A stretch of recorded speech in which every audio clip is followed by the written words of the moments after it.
സത്യമെന്ന അരകെട്ടി, നീതി എന്ന കവചം, വിശ്വാസമെന്ന പരിച, വചനമാകുന്ന വാള്, രക്ഷയെന്ന ശിരസ്ത്രം, സമാധാന സുവിശേഷമെന്ന പാദരക്ഷകൾ ധരിച്ചുകൊണ്ട് നമ്മൾ നിൽക്കണമെന്നാണ് വചനം നമ്മെ ഓർമ്മപ്പെടുത്തുന്നത്. പ്രിയരെ, അതെ, നമ്മൾ എവിടെ ചെന്നാലും ഈ ആയുധങ്ങളാണ് നമ്മൾ എടുക്കേണ്ടത്.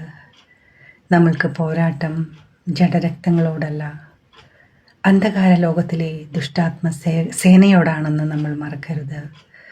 അതുകൊണ്ട് നമ്മൾ മനുഷ്യരോട് പക വീട്ടാനും കൊല ചെയ്യാനും ഒന്നും നമ്മൾ പോകേണ്ട കാര്യമില്ല. നമ്മൾ യഥാർത്ഥത്തിൽ വചനം അറിയുന്നവരാണെങ്കിൽ അവർക്ക് വേണ്ടി പ്രാർത്ഥിക്കുവാൻ. നിങ്ങളുടെ സങ്കടങ്ങളെല്ലാം ഏറ്റവും മനോഹരമാക്കി കർത്താവ് മാറ്റിമറിക്കുമെന്നുള്ളത് എൻ്റെ ജീവിതത്തിലെ അനുഭവം വെച്ചാണ് ഞാൻ പറയുന്നത്.